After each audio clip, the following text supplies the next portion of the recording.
नमस्कार। आपस की बात में आपका स्वागत है और आज के हमारे मेहमान हैं एम्बेसडर महेश सचदेव।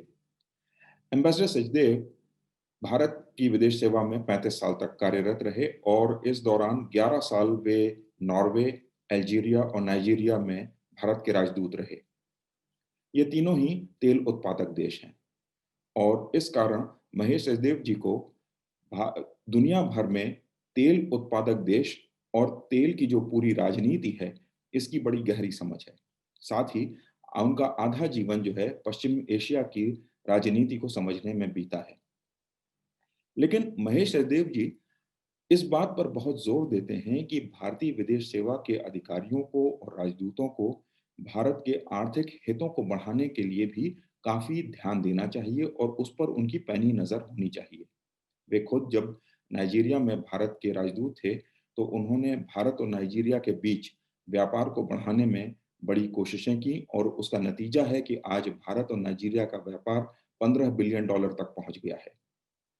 अब वे सेवानिवृत्त हैं और उन्होंने इकोनॉमिक डिप्लोमेसी एंड स्ट्रेटजीज करके एक कंसल्टेंसी सर्विस शुरू करी है और दिल्ली से ही उसे ऑपरेट करते हैं। साथ ही उन्होंने 2 किताबें भी लिखी हैं। एक नाइजीरिया बिज़नेस मैनुअल और यूएई अ बिज़नेस मैनुअल। ये दोनों ही किताबें उन लोगों के लिए बड़ी महत्वपूर्ण हैं जो इन इलाकों में भारत की ओर से जाके व्यापार कर रहे हैं या आगे करने का मन बना रहे हैं। तो आइए समय बर्बाद किए बगैर महेश सचदेव जी से बात शुरू करते हैं। एम्बेसडर सचदेव, आपका स्वागत है आपके आपस की बात में। मैं आपसे पहला सवाल ये धन्यवाद। मैं आपसे पहला सवाल पूछना चाहूँगा कि विदेश सेवा का व्यक्ति जिसके पास ना तो कोई हथियार है, ना ही वो गुप्तचरी का काम कर रहा है, वो सिर्फ़ अपनी इंटेलिजेंस, अपनी पर्सनैलिटी और अपने कम्युनिकेशन स्किल से उस तरीके की सफलताएँ हासिल करता है जो कोई देश अपनी सेना के साथ भी नहीं उसको अचीव कर पाता। ये एक बहुत ही जो बाहर बैठा हुआ है, जिसे फेंस सिटर कहते हैं, वो बड़ा फ़ैसिनेटिंग लगता है उसको ये सुनने और समझने में, लेकिन उसके लिए बड़ी तैयारी की ज़रूरत होती है और जो लोग कहते हैं कि व्यक्ति की कोई महत्व नहीं होता और प्रोसेस पर चलते रहें, वो ठीक है। लेकिन विदेश सेवा के मामले में हम देखते हैं कि व्यक्ति का व्यक्तित्व और उसकी जो इंटेलिजेंस और कम्युनिकेशन स्किल है, उसका बहुत बड़ी भूमिका होती है, चीज़ों को बनाने या बिगाड़ने में। आप तो इस खेल में और ये मतलब इस पूरी विधा को आपने जिया है। ज़रा इस पर हम लोगों को थोड़ा-सा प्रकाश डालिए। अ, केशव जी, आपका बहुत-बहुत धन्यवाद। एक बड़ा ही जटिल सवाल से आपने शुरुआत की है, पर इस सवाल को नकारा नहीं जा सकता और ये सवाल जो है वो अपने में वांछित है। अ, देखिए, जहाँ तक कूटनीति का सवाल है, ये शाश्वत है और पौराणिक कालों से लेकर के जब हनुमान जी दूत बन के गए थे लंका में, या जब कृष्ण कौरवों के पास पांडवों का शांति संदेश लेकर के गए थे, तब से ये चल रहा है और जाहिर है कि आज जबकि विश्व में तनाव की स्थिति पहले से काफ़ी ज़्यादा है, तो कूटनीतिक महारत की और कूटनीतिज्ञों की ज़रूरत कम नहीं होने वाली है। जटिलताएँ बढ़ गई हैं, सिर्फ़ सामरिक महत्व की बातें नहीं की जाती हैं, साथ ही आपको सांस्कृतिक वातावरण अ, और पक्षों की जिनमें आपने आर्थिक के बारे में भी ज़िक्र किया है और इन सब के बारे में हम आगे बोलेंगे और इनका महत्व बढ़ जाता है। अब आपको मालूम है कि अ, सॉफ्ट पावर की बात की जाती है, डिप्लोमेसी की जब बात होती है। दूसरे शब्दों में हार्ड पावर वो है जो सैन्य शक्ति है या फ़ाइनेंशियल मसल है या ये सब चीज़ें हैं धमकाने वाली जिनसे और सॉफ्ट पावर वो होती है जिस जिससे कि आप दूसरे पक्ष को इस बात को मानने के लिए बाध्य बाध्य तो नहीं, पर उसको मना लेते हैं कि आपका जो दृष्टिकोण है वो सही है और उसके उसमें अमल करने से दूसरे पक्ष का भी फायदा है, या दूसरा पक्ष आपसे ज्यादा सजग है, आपसे ज्यादा सांस्कृतिक है और आपसे ज्यादा विकसित है, और आप उसका अनुकरण करेंगे तो आपका फायदा होगा। ये तो रहा सामाजिक तौर की बात। व्यक्ति कहाँ पर इसमें ढलता है या कहाँ पर व्यक्ति का महत्व आता है, उसका भी शाश्वत महत्व है। कृष्ण की दूतगिरी से लेकर के और इस्लामिक इरा में या बाद के इरा में भी, जब 1857 में बिठूर पर कब्जा हो गया था भारतीय क्रांतिकारियों का, तो उन्होंने एक अंग्रेजों से हिंदी में एक संधि पर हस्ताक्षर करवाए थे, जिसमें कि बच्चों और महिलाओं को नदी के रास्ते भेजने की बात की गई थी। तो ये सब चीजें व्यक्ति विशेष को लेकर के की जाती रही हैं और उसका महत्व बढ़ जाता है। व्यक्ति जो है वो कुछ हद तक उसका महत्व देश की प्रतिभा और देश की गरिमा और देश का हार्ड पावर से होता है। उसको किस तरह से वो सॉफ्टन कर सकता है, उससे महत्व बनता है। लेकिन काफी हद तक देश और जो भेजने वाली सरकार है, उसके अलावा उस व्यक्ति का अपना आचरण भी इस बारे में महत्व रखता है। देशों का नाम लिए बिना कहा जा सकता है कि एक स्थूल तरीके से या जोर जबरदस्ती या धाकड़ तरीका दिखाने वाले राजदूतों को अपेक्षाकृत सफलता नहीं मिल पाती। वो जिस तरह से बात करते हैं, चाहे दूसरा पक्ष कमजोर हो, पर उसका आत्मसम्मान अगर बलि होता है, तो वो किसी भी देश को, किसी भी समाज को स्वीकार्य नहीं होता है।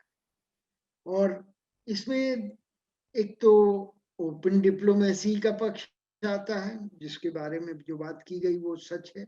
दूसरा क्लोज डोर डिप्लोमेसी का वक्त आता है, जिसमें कि आपको विदेश मंत्रालयों में जा करके उनसे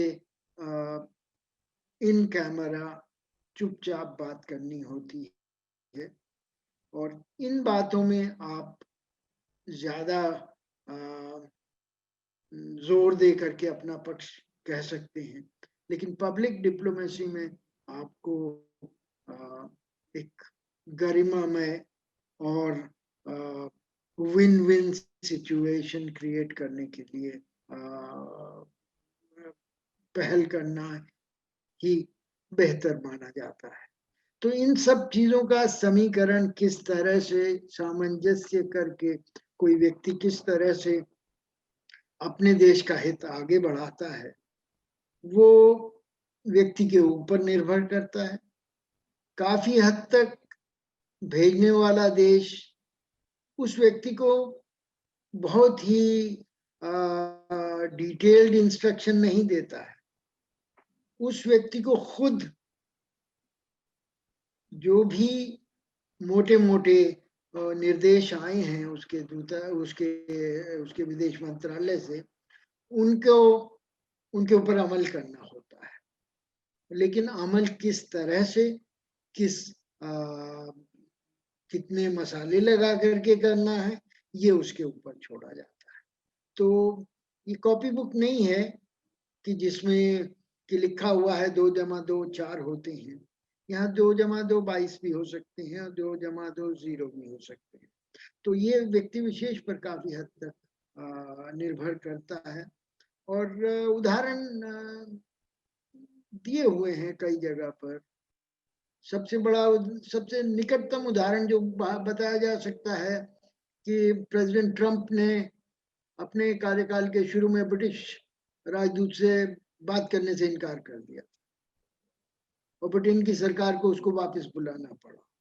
इसी तरह से अमेरिका और सऊदी अरेबिया जो काफी करीब माने जाते हैं, करीब 8 साल पहले की बात है, सऊदी शाह ने एक अमेरिकी राजदूत के जोर जबरदस्ती वाले बयान से नाराज होकर के उसको वापस भेजने के लिए अमेरिका से कहा था और अमेरिका को चाहे वो सऊदी अरब से कितने ही ज्यादा निकट घनिष्ठ संबंध न रख रहा हो, उसे वापस भेजना पड़ा था। तो ये ये इस बात पे निर्भर नहीं करता है कि देशों के बीच में कैसा समीकरण है, कौन ऊपर है कौन नीचे है, लेकिन व्यक्ति विशेष के ऊपर निर्भर करता है। और अक्सर जो लोग ट्रेंड नहीं होते हैं डिप्लोमेसी में, उनको ये सब स्वीकार करने में, इस तरह से मंझ करके बात करने में काफी दिक्कतें आती। एक तरह से भारतीय विदेश सेवा के अधिकारी को अधिकारी कहना ठीक नहीं है, उसके पास अधिकार नहीं। अधिकार तो एक पुलिस के कांस्टेबल के पास ज्यादा है शायद, या इनकम टैक्स ऑफिसर के पास ज्यादा है, या आईएएस ऑफिसर के पास ज्यादा है। उसको अधिकार है कि आपको दंड दे सके, उसको अधिकार है कि आपको पुरस्कृत कर सके। भारतीय विदेश सेवा के अधिकारी को क्या अधिकार है? ज्यादा ज्यादा आपको वीजा नहीं देगा भारत का, और क्या कर सकता है, या आपका पासपोर्ट विड्रॉ कर सकता है। तो ये जो है, ये इस अधिकार जो उसे आता है, उसके व्यक्ति विशेष से आता है, उसकी महारत से आता है, निपुणता से आता है कि वो किस तरह से बात करता है, किस तरह से लिखता है और किस तरह से दूसरे पक्ष को बताता है कि उसका हित इसी में है कि वो भारत के साथ अपने संबंध सुधारे या बढ़ाए। मैंने सोचा कि आपका सवाल जो है वो इतना व्यापक है कि उसका व्यापक जवाब देना जरूरी था। तो उदाहरण हैं मेरे व्यक्तिगत जीवन में भी, या औरों के व्यक्तिगत जीवन से भी ले सकता हूँ, लेकिन वो उसके लिए समय नहीं है या उसका अवधि भी नहीं है आपके पास, तो फिर कभी उस बारे में बात हो। धन्यवाद। एम्बेसडर सचदेव, एक चीज जो है इसी सवाल आपके जवाब से निकल रहा है, वो ये कि खैर आपने उसका काफी कुछ जवाब तो दे ही दिया, क्योंकि मैं पूछने जा रहा था कि विदेश सेवा की फिर जरूरत ही क्यों पड़ती है जब सेना और गुप्तचर सेवा है, तो आपने उस बात का तो जवाब दे दिया। तो मैं दूसरे सवाल पर आता हूँ। दूसरा जो उतना ही महत्वपूर्ण सवाल है, जो आपकी अपनी फिलॉसफी से निकलता है, वो ये कि आपने हमेशा इस बात पर बहुत जोर दिया है कि विदेश सेवा जो है, अगर उसको अंग्रेजी का टर्म यूज करें, कि उसको किसी भी देश की इकोनॉमी का फोर्स मल्टीप्लायर होना चाहिए। तो और आप हमेशा ये भी कहते रहे हैं कि भारत और भारत के जो व्यापार जगत के लोग हैं, उद्योग जगत के लोग हैं, इनको मिडिल ईस्ट या पश्चिम एशिया और अफ्रीका पर बहुत ध्यान देना चाहिए, क्योंकि यहाँ जबरदस्त पोटेंशियल है। आपकी ये धारणा कैसे बनी, इसका विकास कैसे हुआ, और इसमें कितना पोटेंशियल है, इसके बारे में हमको बताएं।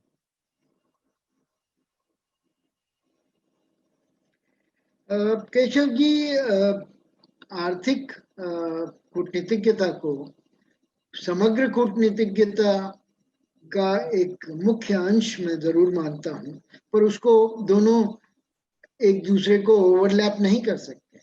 यानी ऐसा नहीं है कि आर्थिक डिप्लोमेसी या इकोनॉमिक डिप्लोमेसी ही सारी डिप्लोमेसी है और कुछ होता ही नहीं है। ये कहना तो तर्कसंगत ना होगा। आपके पड़ोसियों के साथ संबंध है, आपके आपके साथ कई देशों का, कई तरह का संबंध होता है, कहीं सांस्कृतिक, कहीं सामाजिक, कहीं पर पढ़ने के लिए आपके लोग जाते हैं, कहीं पर आपकी फिल्में बिकती हैं, कहीं व्यापार हो होता है, कहीं से निवेश आता है। तो ये सब चीज़ें मायने रखती हैं डिप्लोमेसी में। लेकिन मेरा ये विचार रहा है कि भारत जिस तरह से स्टेटस को देश रहा है अपने इतिहास में, कभी हमने किसी के ऊपर हमला नहीं किया। हमारी महत्वाकांक्षाएं नहीं रही हैं कि हम अपने भारत के जो परंपरागत सीमाएं हैं उनसे बाहर जा करके अपना उपनिवेश बनाएं या अपने दबदबा कायम करें। तो इसमें भारत और भारतीय संस्कृति का जो है वो एक तरह से अपने आप ही स्वीकार उसका क्या क्षेत्र रहा है, कैचमेंट एरिया जिसको कहते हैं। दक्षिण पूर्व एशिया और दक्षिण पश्चिम एशिया या मध्य एशिया में भारत की संस्कृति अपने आप फैली है, चाहे बुद्धिज्म हो चाहे हिंदुइज्म हो। और तो इन इन सब विधाओं में भारत को इतना जोर देने की जरूरत नहीं है। हमारी फिल्में अगर अफ्रीका में लोकप्रिय हैं तो उसमें डिप्लोमेसी का रोल कम है और उन फिल्मों का उन वहाँ के समाज के साथ जो संबंध है उससे ज्यादा है। तो बचा क्या? बचा आपके साथ अगर आपको अपने पड़ोसियों से या और देशों से सामरिक डिप्लोमेसी करनी है या फिर आपको आर्थिक डिप्लोमेसी करनी। अब आर्थिक डिप्लोमेसी भारत की एक विधा रही है ऐतिहासिक काल से। 2000 साल पहले भारतीय सिल्क रेशम की रोम में इतनी खपत थी कि रोम के पास गोल्ड कॉइन्स नहीं थे, उतना सोना नहीं था कि भारत से रेशम खरीदा जा सके। तो उन्होंने हमारे जो आज के माहौल में जो एंटी डंपिंग ड्यूटी जिसको कहते हैं वो भारतीय सिल्क पर लगा दी गई। भारत का एक केंद्र जो रहा है, चाहे चंदन हो चाहे मलमल हो चाहे मसाले हों चाहे हस्त करघा की वस्तुएं हों, इन सब चीजों का भारत पर भारत की प्रसिद्धि रही है और लोग आते रहे हैं भारत से व्यापार करने के लिए। जो उपनिवेश काल में हुआ है उसका भी शुरुआत व्यापार से ही हुई थी। और क्यों यहाँ पर फैक्ट्रियां लगाई गई, क्यों यहाँ पर अपना राज्य स्थापित किया गया, क्यों ईस्ट इंडिया कंपनी जो एक व्यापारिक संस्था के नाम पर बनाई गई थी वो एक उपनिवेशवादी संस्था बन गई और भारत को के ऊपर कब्जा कर लिया। अगर ये नहीं साबित करता कि इकोनॉमिक डिप्लोमेसी सब कुछ है और या बहुत कुछ है, तो इस बारे में और कुछ कहने की जरूरत नहीं है। दूसरी ओर आज जब हम देखते हैं कि हमें विकास करने के लिए वैश्विकता का सहारा लेना पड़ रहा है, हमें तेल कहीं से लेना है, हमें लिथियम कहीं से और से लेना है, टेक्नोलॉजी कहीं से लेनी है और निवेश कहीं और से आएगा, या हमारा सामान चाहे वो बजाज के स्कूटर हों या चाहे टाटा की बसें हों या चाय हो, ये सब बाहर बिकेगा।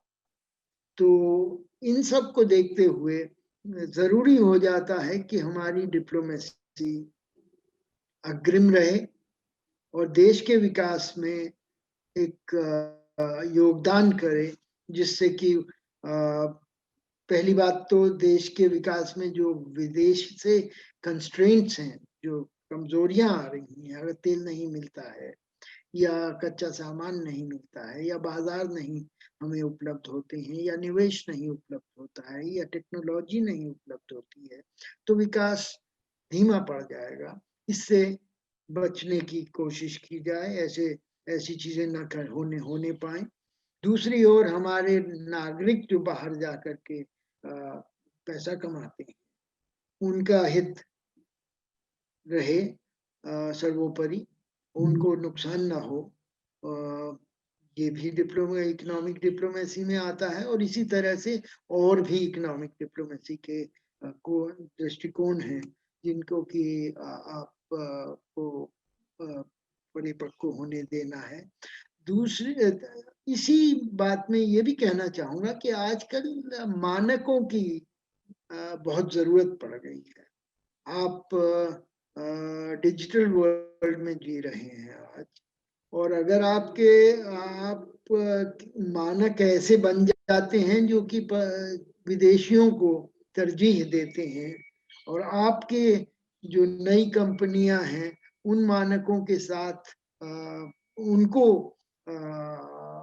बंधना पड़ता है, तो वो पहले से ही कमजोर हो जाती हैं और विकसित नहीं हो पाती हैं। तो ऐसे मानक जब उनका उनका बनाया जा रहा है, तो आपको उसमें अग्रणी रहना चाहिए कि आपका हित या आपकी टेक्नोलॉजिकल कंपनियों का हित उसमें बंध ना जाए इस तरीके से कि आपको नुकसान हो आगे चल के, या आपके विकास की जो संभावनाएं हैं वो पूरी ना हो पाए। तो ये सब चीजें इकोनॉमिक डिप्लोमेसी में आती हैं, और इन इनके इनके और जैसा कि पिछले 2-3 दशकों में जब से हमने लिबरलाइज की है अपनी इकोनॉमी, वैश्वीकरण किया है 90 के दशक से शुरू से, अब 30 साल होने को आए हैं। इसमें विश्व विश्व का महत्व भारत के आर्थिक विकास के लिए बढ़ा है। आप एक आइसोलेटेड इकोनॉमी नहीं रह गए हैं।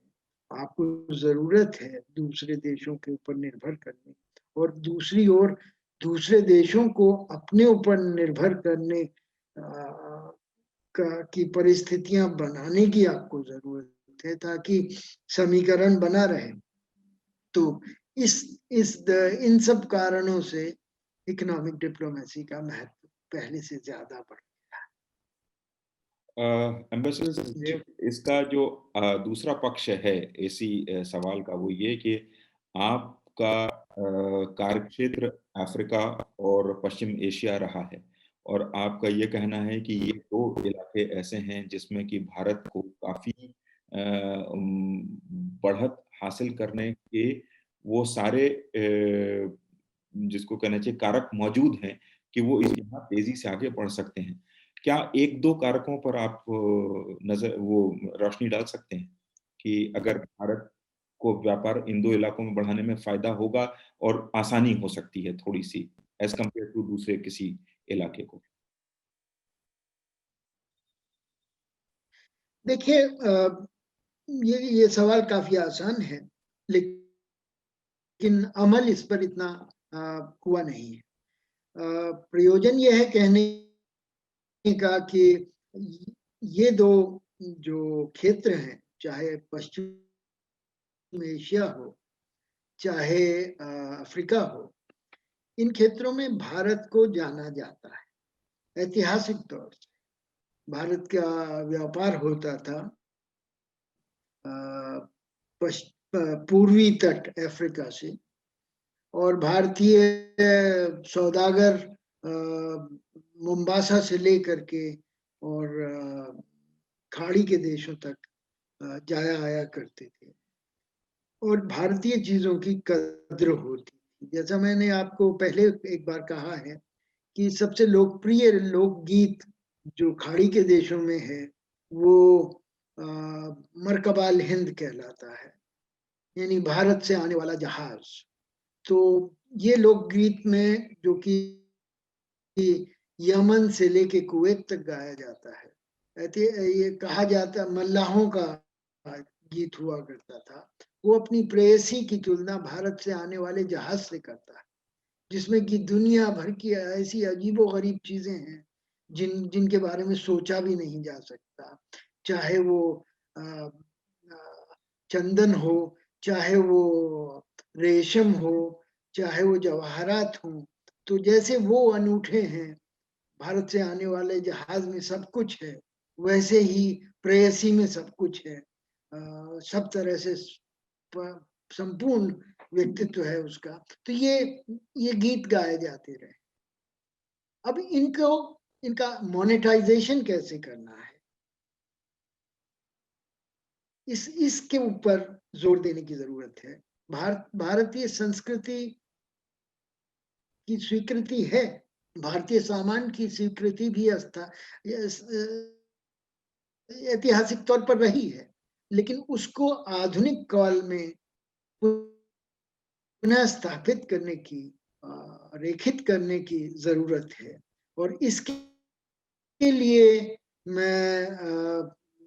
मैंने पाया है कि प्रयास जो है वो एक संतुलित तरीके से नहीं किए जा रहे हैं। कई कंपनियां करती हैं, कई कंपनियां नहीं कर पाती हैं, कईयों को पता भी नहीं है कि कैसे करना है। और इसका एक बड़ा कारण ये है कि हम पश्चिमी देशों के सूचना तंत्र पर ज्यादा निर्भर हैं। अपने आप जो देखते हैं उसके ऊपर, उसको अगर आत्मसात करके उस पर अमल करें तो काफी बेहतर होगा। अब अगर अफ्रीका में हैंडपंप की जरूरत है तो वो गोरों से तो आएंगे नहीं, वहां तो हैंडपंप होते नहीं है, आएंगे तो भारत से ही। अगर बासमती चावल का निर्यात करना है, उसकी ब्रांड इक्विटी करनी है, तो बासमती चावल के बारे में पाश्चात्य देशों का तो कुछ कहना नहीं है, वो तो आपके चीजों का प्रचार नहीं करेंगे, तो वो तो आप ही को खुद करना पड़ेगा। उसी तरह से कई ऐसी जरूरतें हैं जो कि हम पूरा कर सकते हैं टेक्नोलॉजी के क्षेत्र में। अब अगर आप बात करें कि फैक्ट्रियां लगानी है किसी चीज का उत्पादन करने के लिए, चाहे वो अरब देश हो, चाहे वो अफ्रीका के देश हो, तो 10,000, 20,000, 50,000 लोगों की फैक्ट्री लगाने की क्षमता भी नहीं है, ना ही उनका इतना बाजार है कि वो इतने लोगों को खपा सकें। इतना अगर उत्पादन होता है तो वो लोगों में बट सके। तो इसके लिए छोटे उद्योगों की जरूरत है, घरेलू उद्योगों की जरूरत है, जो जिनके, क्योंकि वहां पे और भी साधनों की कमी है। कभी कहीं अफ्रीका में बिजली नहीं होती है, कहीं पर रेगुलेटरी रिजीम ठीक नहीं है, कहीं पर स्टैंडर्ड नहीं है। तो ये सब चीजों को ध्यान में रखते हुए अपना जो तौर तरीका है उद्योगीकरण का या सामान उत्पादन करने का, वो बिल्कुल फिट बैठता है वहां पर। अब मान लीजिए आपको इलेक्ट्रीशियन चाहिए अफ्रीका में, ट्रेनिंग देना चाहते हैं, तो अमेरिकन स्टाइल से अगर आप ट्रेनिंग देंगे तो वो तो चाहते हैं कि उनके देश में कम से कम इलेक्ट्रीशियन हो, क्योंकि यूनियन बाजी काफी तगड़ी है। जितने कम इलेक्ट्रीशियन होंगे उतना ज्यादा चार्ज देना पड़ेगा उपभोक्ता को। अगर बिजली के ठीक करानी है घर में तो कहा जाता है कि और चीजों के खर्चे कम करने पड़ते हैं ताकि इलेक्ट्रीशियन या मैकेनिक को बुलाया जा सके। तो अफ्रीका में तो ऐसा नहीं कर सकते, उनको ज्यादा से ज्यादा इलेक्ट्रीशियंस की जरूरत है, क्योंकि चीजें खराब होती रहती हैं, या मोटर मैकेनिक हो या प्लम्बर्स हो या ये सब हो, तो इनको कौन ट्रेन करेगा, किस भाषा में ट्रेनिंग हो। तो इसमें हमारे लोगों का के लिए संभावनाएं बढ़ जाती हैं। क्यों राजकोट में बने हुए जनरेटर नाइजीरिया में प्रख्यात है, क्योंकि नाइजीरिया में बिजली की बहुत कमी है और सस्ते जनरेटर चाहते हैं जो कि रोबस्ट हों। तो राजकोट से बने हुए जनरेटर, जिनका भारत में आपको पता नहीं होगा शायद, लेकिन वहां के जनरेटर नाइजीरिया में प्रख्यात हैं। दवाइयों के बारे में पाश्चात्य देशों में मलेरिया नहीं होता है, अफ्रीका में होता है, भारत में भी होता है। तो मलेरिया की दवाइयां पाश्चात्य देशों से नहीं आ सकती, उनको पता ही नहीं है मलेरिया क्या चीज हो। तो ये सब चीजों से साइकिलों का, जिस तरह की साइकिलें, जिस तरह की मोटरसाइकिलें आपको चाहिए, उनको चाहिए, वो भारत में उपलब्ध है। और भारत की जो बनी हुई चीज़ें हैं वो आमतौर पर अ, उन कंडीशंस को मैच करती हैं, ट्रॉपिकल क्लाइमेट हो, टूटी-फूटी सड़कें हों, बिजली का बार-बार आना-जाना हो, वोल्टेज का फ्लक्चुएशन हो, इन सब को सहन करने की क्षमता रखती है। और अगर खराब हो भी जाती हैं खुदा ना खास्ता तो उनको ठीक करना आसान होता है। ऐसा नहीं है कि पाश्चात्य देशों की बनी हुई चीज़ों का जैसे कि आपको पूरा का पूरा फेंक देना पड़ता है क्योंकि रिपेयर नहीं होने की वहाँ पर परंपरा नहीं है। आपको प्लम्बर को बुलाने की बजाय आप टूटी ही बदल दीजिए, तो वाशर उसको बदलने की ज़रूरत नहीं है। यहाँ तो वाशर बदला जाता है और कई-कई साल, कई-कई बार बदला जाता है। तो वही अफ्रीका में भी। तो इन सब चीज़ों से को हमें दोहने की ज़रूरत है और कॉस्मेटिक्स के बारे में जैसे कहें तो गोरे लोग जिस तरह के कॉस्मेटिक्स इस्तेमाल करते हैं वो अफ्रीका में इस्तेमाल नहीं होते हैं, ज़ाहिर है। वो लोग भी जैसे फेयरनेस क्रीम हम लगाते हैं वैसी फेयरनेस क्रीम अफ्रीका में भी अक्सर लगाई जाती है, अपने रंग को थोड़ा-सा उभारने के लिए। अब गोरे लोग तो उल्टा टैनिंग क्रीम लगाते हैं। तो इस ये सब जो विरोधाभास है, वो इन देशों को भारत के करीब लाता है और इसको दोहने की ज़रूरत है। इस पे ज़ोर देने की ज़रूरत है, इसको मार्केट करने की ज़रूरत है। इस पर मेरा ज़ोर रहा है और भारतीय कंपनियाँ कर रही हैं पर इतना नहीं जितना कि अपेक्षित है।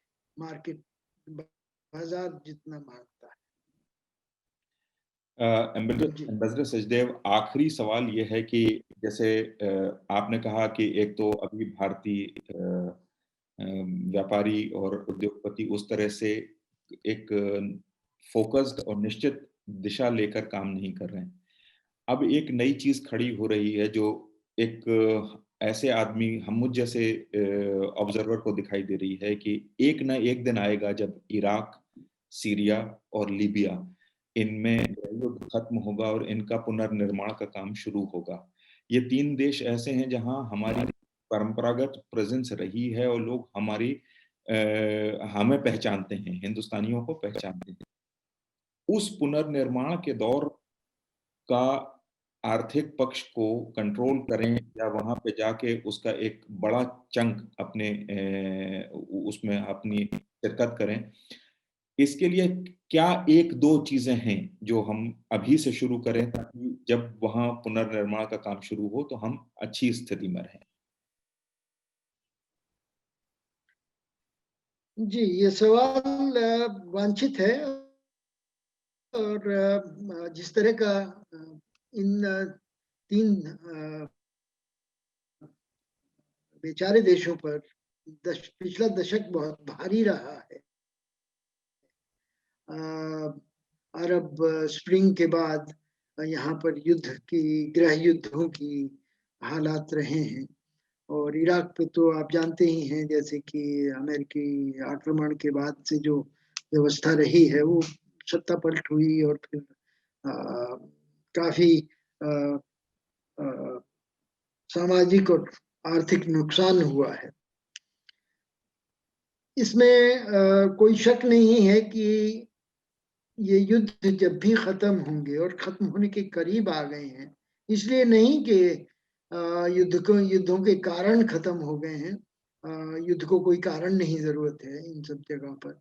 किसी भी छोटे से चिंगारी से आग भड़क जाती है। लेकिन लोग थक गए और उनका आर्थिक जो विकास है, वो रुका हुआ है। अ, आज इराक की स्थिति वो नहीं है जो आज से 40 साल पहले और सीरिया जहाँ पर कि मैंने अरबी की शिक्षा पाई थी, वो सीरिया आज पहचाना नहीं जा सकता है। आधे से ज़्यादा लोग विस्थापित हैं और लीबिया पिछले 10 साल से समस्याग्रस्त है और 2 घटकों में अच्छी खासी सिविल वॉर चल रही थी, जो कि अब थोड़ी शांत होने लगी है, एक युद्ध विराम लगा हुआ है। तो इन सब जगह पर जब भी शांति वापस आती है, पूर्णतः या अंशतः, इन इनको अपने नागरिकों को वो सब देना होगा जो कि उनको अपेक्षा है। बिजली, पानी, मकान, शिक्षा, स्वास्थ्य, सुविधाएँ और इन सब चीज़ों की ज़रूरत होगी। और जो कि नुकसान हुआ है सामाजिक क्षेत्र में, उसकी भरपाई करनी। दूसरी ओर ये युद्ध अगर ख़त्म भी हो जाते हैं, जब तक इनके राजनीतिक मसले सुलझाए नहीं जाते हैं, तब तक फिर से युद्ध होने की संभावना रहती है। अगर आप किसी तानाशाही में के विरुद्ध जन आंदोलन की वजह से युद्ध की स्थिति में है, तो जब तक वो तानाशाही का निदान नहीं होगा, वहाँ पर राजनीतिक व्यवस्था बदली नहीं जाएगी, तब तक वो कारण बने रहेंगे जिनकी वजह से ये शुरुआत हुई थी। इस दोनों तरह से भारत के पास कुछ करने के लिए है। पहली बात तो करूँगा कि राजनीतिक तौर पर अगर नया संविधान लिखा जाना है, अगर नई संस्थाएँ संसद हो या सुप्रीम कोर्ट हो या टैक्स सिस्टम हो या और चीज़ें हो, करने की ज़रूरत, चुनाव कराने की ज़रूरत है, तो भारत का एक दौर बनता है, एक ज़िम्मेवारी बनती है, क्योंकि और लोग इन सब जगह पर राजनीतिक अगर कुछ करना चाहेंगे, तो उन पर आरोप लग सकता है कि उनका इसमें कोई परोक्ष हित है। भारत का ऐसा हित नहीं है और भारत की जो राजनीतिक प्रणाली है, उसका उसका अनुभव वहाँ पर लागू होता है। इसी तरह से शिक्षा और स्वास्थ्य में भी भारत के जो की सफलताओं को वहाँ पर दोहराया जा सकता है। जहाँ तक रहा आर्थिक विकास का सवाल, आर्थिक विकास के लिए भी भारत के जो स्टैंडर्ड्स हैं और भारत के जो अनुभव है, उसका उपयोग पहले भी हुआ है इराक में, खास तौर पर लीबिया में भी काफ़ी हद तक, सीरिया में कम, लेकिन मेरे ख़्याल से अब जबकि तेल के दाम भी कम हैं और लोगों की ज़रूरतें ज़्यादा हैं और 10 साल से जो विनाश हुआ है, उसकी भरपाई करने के लिए भी ज़रूरत है। तो इसमें हमारे लिए अवसर मिलते हैं, लेकिन एक जो बड़ी समस्या आएगी, वो आएगी कि कैसे इनको फंड किया जाए। ठीक है, आपको इराकी कहेंगे कि हमारे हवाई अड्डे बना दीजिए या हमारे अस्पताल बना दीजिए, लेकिन पैसा कौन लगाए? उनके पास तो है नहीं। आपके पास भी नहीं है, तो या तो आप इंटरनेशनल ऑर्गेनाइजेशंस के पास IMF, वर्ल्ड बैंक वगैरह पे जाएँ और उनसे पैसा माँगे, या आपकी संस्थाएँ और अरब देशों की संस्थाओं के साथ सहयोग करें या और इंटरनेशनल डोनर्स के साथ बात की जाए और इन सब चीज़ों को मिला करके एक ऐसा अ, समीकरण बन सकता है कि हमारी कंपनियाँ और हमारे लोग और खाड़ी के देशों का पैसा जैसे वो इस्तेमाल किया जाए एक दूसरे के साथ मिल करके इस काम को आगे बढ़ाने के लिए। तो देखिए क्या होता है, पर अवसर तो हैं और इनका दोहन करना भी हमारे लिए वांछनीय है। एम्बेसडर सचदेव, आप आए और आपने इस इलाके पे विदेश सेवा पर और विदेश सेवा के महत्व पर जो प्रकाश डाला, उसके लिए हम लोग आभारी हैं आपका। और इतना विस्तृत विषय है कि एक बातचीत में वो समा नहीं सकता, तो हम उम्मीद करते हैं कि हम जल्दी ही आपसे दोबारा मिलेंगे। आपस की बात में आप आए, आपका धन्यवाद। धन्यवाद। मुझे मज़ा आया आपसे बात करके और ये वही सब चीज़ें हैं जो कि आपसे पहले भी बात कर चुका हूँ व्यक्तिगत तौर पर। ये आपस की बात अब आपस से निकल कर के ज़्यादा बड़े दायरे में आ गई है और मैं आशा करता हूँ कि आपके दर्शकों को ये सब बातें थॉट प्रोवोकिंग लगी होंगी और अगर उनके कोई प्रश्न हैं तो मैं उनका स्वागत करूँगा बाद में। धन्यवाद। धन्यवाद।